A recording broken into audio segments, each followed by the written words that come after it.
Good morning, guys. Taking a well-needed week off. Another view from another hotel room, but this time I'm paying. Tenerife. It's lovely today. The weather's beautiful. Just looking at the weather forecast back home. Keeping a check on the tank temperatures. I kind of wish they were here because it's dropping like a stone back there, but that's alright. We're going to crash cool anyway tomorrow.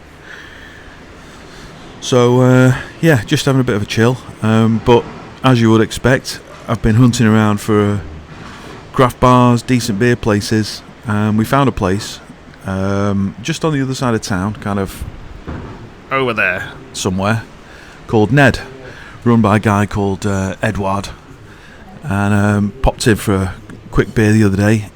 He's got a great selection of craft beers, and then I discovered he's got a brewery attached to the back, 2,000 litres, so he's invited us back for a chat and a look around. Just have a little wander down the prom on the way to Ned's, and wondered if we should go on a trip to meet Jesus. We were talking to the guy before. Actually, it wasn't this one, it was the next one, wasn't it? Yes. And he said boat trip, trying to flog a ticket for a glass bottom boat or whatever. He said it's a 2-hour trip unless the boat sinks. That was his sales pitch. So we declined his offer.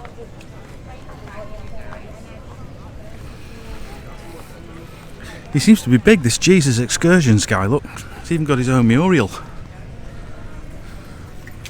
Should we go on a trip with Jesus? Don't you fancy it? No. By the way, this machine will charge you €3.95 to withdraw €10. Don't do it.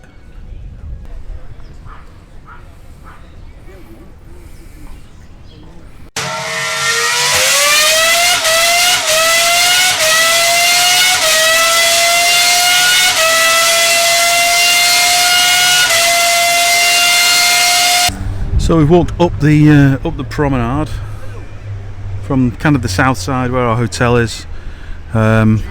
Feels like we're walking kind of north. It's probably more kind of northeast.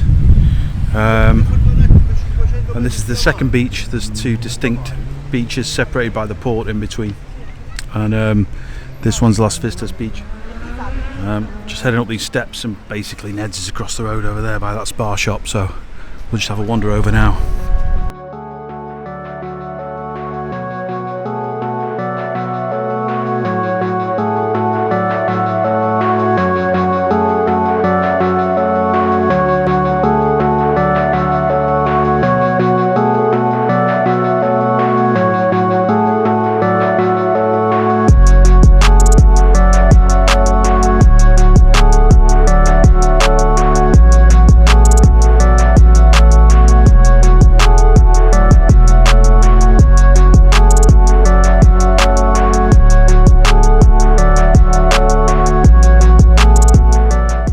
Here we are at NED. They've just treated me to some Canarian potatoes. It's a local festival today. These are awesome, and I don't know what's in this dip. We'll find out in a minute, but it's fantastic. So we're here. This is Eduard. Nice to meet you. Nice to meet you. Good to meet you, sir. And yeah, Edward's been very gracious to let us come in and take a little bit of video around his place. We just had a little chat, and we're just gonna see if we can understand a little bit more about this place, because I thought it was quite unusual to see something that wasn't Dorada or San Miguel on the island, and this place is great.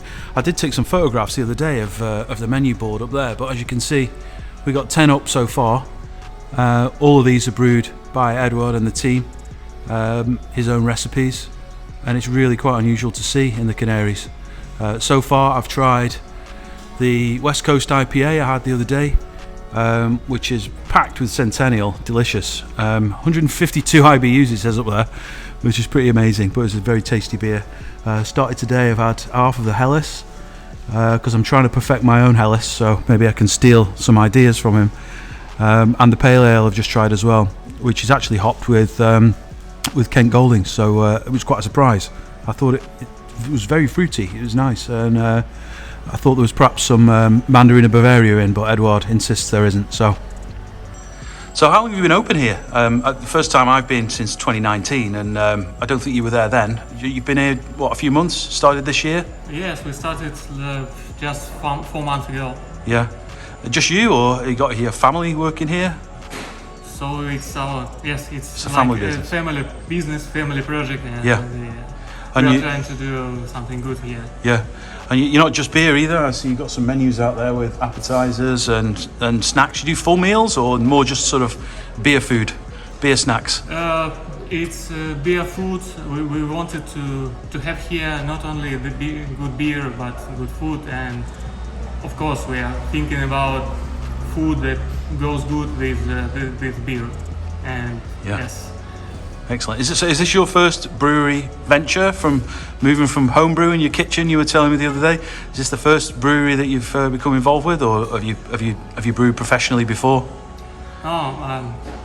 Yes. This is if you're talking about the big project, it's our first big project. I started in, like, I think a lot of people. Okay, I need to tell firstly that I love beer. I love good beer, and I started in my kitchen when I worked in the office, and the weekend I tried to do something in my kitchen with a huge, I don't know how to name it in English, sorry. And yes, it was good. It was impressive that I can do something good in my kitchen with my hand, without any special equipment and stuff. I don't know.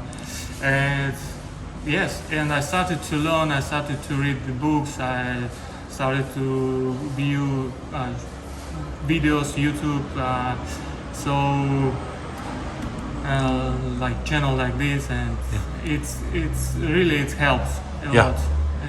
When people, and what I like, the world of craft beer lovers, very open. The people is ready to share information, experience, and it's awesome. Just like you are now. And you know, it's amazing how many people start just that way. I was the same. Many of the people that I've come across on my journey, you know, we started in our kitchens with buckets and pots and pans and, you know, the wrong equipment probably, but, you know, you somehow managed to make decent beer and your friends enjoy it, and before you know it, well, you've got a place like this, Eduard. It's fantastic. So all those years ago, brewing back at home in your kitchen, you know, learning new styles and things. Any of those styles that you used to brew, have they made it up onto the big board above you there? Are there any recipes that you've developed and brought with you to this new place? Really, I can tell you that I developed my recipe, but because of, like I told you, that this world is so open, and I met a lot of good people who helped me with recipes and all the things. So, but yes, because I was impressed with pale ale. One of the first beer what I made in my kitchen. So yes, we have here pale ale. I love. It was good. IPAs also. We did, I don't know, some. Yes, we did stout in the kitchen also, and red ale. But now we don't have red ale here. But maybe next time. So yes, we are started in kitchen with some. I can say normal recipes, and we started here with the basic beer because of. I think we are in Canary Islands, and here we don't have a lot of beer culture, craft beer culture. Well, that's why we need to start with some basic things, basic beer, and to explain people here, local people, what craft beer is. Well, looking at what I've seen on the internet, you know, you're starting the culture here. You know, you're the beginning of the culture, so maybe more will follow. And there's nothing simple about that West Coast IPA that I tried. So I thought the brewery was in the back here. It's not. It's about 15 minutes away, so we might not get a chance to have a good look around. But we were just talking there about the equipment that Eduard's got. So I don't know if can you just explain what you've got in terms of the capacity, the volume of the equipment? did you buy it new or second hand? How are you set up with fermenters and equipment? What sort of plant and equipment are you brewing on? Yes, we bought it new. We bought like a ready production line, like a key in the hand. I don't know. It's Turnkey. yes, yes. Because of we started with another place, another country. We wanted to have any experience, local experience here. That's why we started with local provider, about equipment provider, and we have 2,000 liters fermentation tanks. We have equipment with 500 liters brewing tanks. And yes, our idea was, and it is right now, we want to brew when we will need it. We can brew 2, 3, 4 times to fill one fermentation tank. In this way, we will use our equipment 100%. Because of a lot of investment to buy equipment of 100 or 1,000, 2,000 liters. But yes, I'm good with the stuff what I have. We have also have huge fridge to maintain all the ingredients and beer. So yes. Yeah. So 2,000 liter fermenters. These are cylindrical, conic with a conical, Yes. And for pressure, obviously, unitank style. Yes. Okay. That's why if we want to fill all the 2,000, we need to do 4 times. Yeah. Good. But it's good. Yeah. You mentioned ingredients there as well, and again, I'm not sure of the local ability to source trade ingredients. There are a few very large breweries here in the islands, but unless there's a thriving homebrew community, for a small commercial brewery, I would imagine it's kind of difficult to locate barley and hops locally on the islands. Is that correct? Do you have to import ingredients from further away? Yes, it's really okay. It needs time. I can't say that it's difficult, but we need to import all the ingredients to the islands. We don't have here any provider to buy. If I need something right now, I can do it. So I need to plan good with all my production plan and buy, I don't know, 1 month before. Yeah. So I need to have my stock here, but as long as you're organised, yes, it works. yes. And so, in terms of malts that you're buying here, do you have a brand that you prefer? One of the English guys or one of the German malt companies like Crisp, Simpsons, Baird's, or maybe the German Wehrmann, these guys. Do you have a particular brand that you use in the main? Normally we use Simpsons malt. Simpsons, yeah. Yes. And yes, basically Simpsons malt. Yeah. Some German malt or German styles what we have here, and yes. Yeah. And whereabouts are you buying product from? You're buying it from Simpsons in the UK, or are there dealers around Europe that you would go to buy from? No, we are working with a dealer from Europe, from Spain. Yep. And yes, I think it is like a dealer of Simpsons malt because they have only Simpsons malt. Yep. Not only, sorry. But mostly Simpsons malt, yes. Yep. And no, we don't work directly with Simpsons malt. I don't know if I need to do it. No, I'm not sure because I'm good with what how we work now. Yeah. Yeah, so we're kind of spoiled for choice in the UK because we're where all the, you know, the maltsters are, all the ones that we need anyway. So mostly it's not going to travel more than a few hundred miles. Yeah, you're having to bring stuff all the way down from the north. And what about hops? Same suppliers, or do you buy hops somewhere else? No, we have good relation with the supplier. What with whom we are working. Yep. And so yes, because of also I need to tell it because we are here in islands, so separate, so far away from the Europe, and well, it's a lot of money to bring here anything to do importation here. So it's easier to work with one dealer and buy all the ingredients from one place to have one unique package. And yes, so we buy hops and yeast in the same place.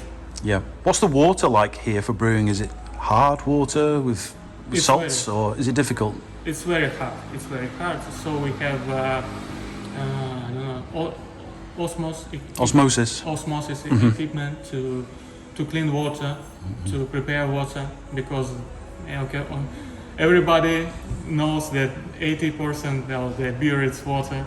So it's really important also, like as well as like malt and hops and this. So yes, we need to do a lot of preparation with the water. Is the water here on the island? Is it treated seawater? Is it filtered seawater? Is that what it is, or is it spring water that serves the brewery? I think a lot of the tap water on the islands goes through a desalination plant where they remove the salt from the seawater. Is that, you're brewing with that, or is it sourced from the mountains or the volcanoes somewhere? No, really, yes, we need to use here water from the ocean, and salt water, obviously, but in the mountains, not a lot of water to all the people here. So it's only to some bottled water, and yes. So we need to use water treated from the government, and we need to do it another time because we want to have here water what we need to have here. Amazing. So we spent a few days here, and we've travelled to the Canaries quite a lot, and I see these beer places selling €1 a pint, and I'm looking at it thinking, the tax on that alone would kill that deal for me in the UK. We couldn't sell it €1 for a pint. It's just not possible. I'm assuming the tax over here and the VAT situation is obviously different. Are you taxed as a producer? Do you pay like a duty at the point that you produce the beer, or is the tax and duty collected somewhere else, maybe by the bar? How does that work?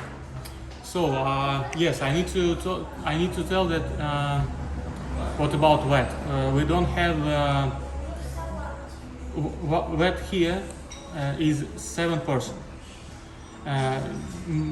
less than Europe. So we have here some reduced taxes in this, if we're talking about wet. But yes, everybody who make some drinks with alcohol, we need to pay taxes. We need to pay taxes to the government. So we pay something like 10 cents for each liter. 10 cents. It depends on gravity what beer has, and so of course, obviously, more gravity beer, more taxes. But I can tell you, I don't know, can you imagine it? But here in Spain, we have some, I don't know, I could think that it's a joke, but it's true that we have here some normal in the lake and some normals that we we cannot have breweries cannot have a lot of loss in the brewing process. So if we're talking about €1 beer, obviously it's like industrial beers and with huge equipment and process that it's with lower costs, and they use a lot of things. They do a lot of things to reduce their costs. Also, we have here, like I told, the normals that tell us that we can lose only 6% in the brewing process. Okay. If we have more losses, we need to pay for each liter more, Okay. like we sell it. Right. So if you produce a bad batch of 1,000 liters and it's not good, No. and you tip it into the drain, you still pay the duty. Yes. Whoa, okay. So we are here. That's why some huge industry brewer here, local brewer, huge, can I think can be in this losers that tell us government, but obviously we are knowing that craft brewery cannot have losers like this. So efficiency of it's less than 94%. No, we know it, and yes, that's why I started with this. Like it seems like a joke, because we're trying to do here to make here some good things, some good product, but we need to pay extra taxes to do it good. Yep. Right, I'm going to finish my potatoes. These are awesome. I didn't ask what was in this dip. I must find out before we go. Fantastic. This is Ned, so now you know what he looks like. And I'm sure he'll welcome you with open arms. He might even give you a little test of some of his beers before you commit to a full pint. Definitely recommended, guys. Every beer I've tried has been really good, exceptional actually. And nothing really else like it on the island, or even on the other islands, I think. It's dominated by the big breweries. So anything that you can do to come and support will be fantastic. He's actually given me his stout recipe because I loved it, and I'm going to have a look at that when I get back. He's got 8 different malts in it, and it was beautiful. So we are thinking of doing a stout, so with his permission, which he's already given me, I might nick that one. But yeah, nice place. You should come. Good morning, guys. So for those of you following along, back from a week in Tenerife. I've got so much to do this weekend because I'm away with work again from Monday. And this is Sarah's COVID test. Now we've come back. And this is my COVID test. Now we've come back. So I'm due to get on a plane on Monday to Munich. I don't know what to do. Either way, I'm working solo at the brewery, so that should be okay.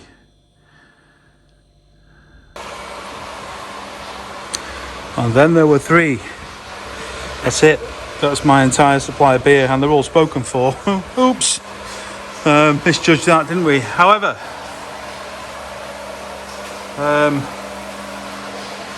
we're just cleaning some casks for these 2, the double brew that we did. Just about ready.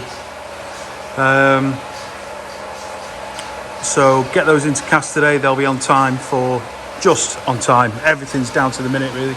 They'll be just on time for the folk festival, hopefully. So looking good though. They're all still new, these, apart from one. I've had to the ones that have come back from the pub. Needed just to de-shive them and get the keystones out. Give them a clean. I've only needed one of those, so just for time really today, I'll go with the new ones rather than cleaning the old ones, and then at least they're all getting a rotation in use. But looking good. Got a busy day today. Right, nearly ready to start. Cleaned, sanitised. Just put the bungs in, the shives. Bungs, there you go. Homebrew speak. Put the shives in loose for now. But they're all clean, ready to go. 7 for that one. 7 for the other one. Just getting these done now. Final rinse with peracetic acid. And that'll be 14 altogether, I hope. Maybe a little bit extra. Don't know, we'll see what's left at the end. I did those couple of trials which were the end, and I've got one, I don't know if you can see it over there in the corner, the first batch, which we paid the duty on and everything, but I just didn't, it's 3/4 of a cask. I didn't want it to go to a pub without knowing what it was going to be like, so, and I was conscious of air, obviously if it's only half full I don't know what it's going to be like. So Mike, if you're listening, bring your beer engine down. We'll finish this cask off between us. Last one. 7 on the floor, 6 on the bench, 1 more. I just thought I'd show you the last one. The peracetic acid, it's a dilute peracetic acid solution in there, made up to the manufacturer's spec. And in there I've got bobbing around the shives and the keystones as well, just because, well, it's sanitizer. So normally what I do is let this circulate and I let it spray out the hole a little bit just to fill all the well, they're not threads but the ribs inside the hole for the keystone. And then when we're ready, I just take one of these out of the sanitizer, just press fit it in gently, and then when I'm ready to lift it off the contraption, I give it a couple of taps with the hammer and then finish it off on the floor. So all these on here, I've got this this keystone in now. All the pubs that I have supplied this to so far don't dispense in the conventional way, which would be to put the casks, well, pretty much on their side like that, on a tilt, and to dispense from the keystone with a hole in the shive, which is stoppered with a spile, a peg, to just to stop a vacuum basically, so that air can come in behind the beer as it's dispensed. The pubs that I'm supplying all keep the casks in a vertical orientation and use a thing called a cask wedge, which sits in the top and it floats. You'll have seen similar things in homebrew land as well. It floats a lot on the top of the liquid, and then as the beer goes down, it sinks with the beer. So there's a lot of benefits to it apparently, but the main one is you get clear beer from the top a little bit quicker than waiting for it to settle. And that seems to be the case certainly when I've been in after one of the pubs. Naughty boy tapped it after a day, and it was perfect actually. So there you go. You think you know things and you don't. Guess what? It's Monday. Guess where I'm not going? It's about 8 a.m. and I was due to leave the house about an hour and a half ago. Got up 15 minutes early, got my bag ready, threw my last few bits and pieces, laptop, charger, passport, parking, ticket thing. Just about to leave, thought, I didn't do that final test. Negative on Saturday, negative on Sunday. And this morning, bloody positive, fantastic. So, it's the right thing not to go, but very disappointing. It was a good opportunity to meet with some people I've not seen for quite some time. There's actually 3 weeks of meetings scattered around Europe, the second 2 weeks being in the UK, so there is a chance, if I'm clear by the weekend, that I can still get together with some of the guys that we'd intended to meet with. But the German leg definitely is off for me. I just can't risk passing this on to people who've then got to fly back to the US, and it would just be the wrong thing to do anyway. So I'm going to stay in the house. Fortunately, as a little experiment, I kegged 30 litres of Murgy Straight. rather than cask, so that's carbing up in there at the moment, so we'll be able to see what it turns out like on keg properly. So it'll give me something to do in the evenings anyway, because I won't be going far. Right guys, might catch you at the weekend. Cheers.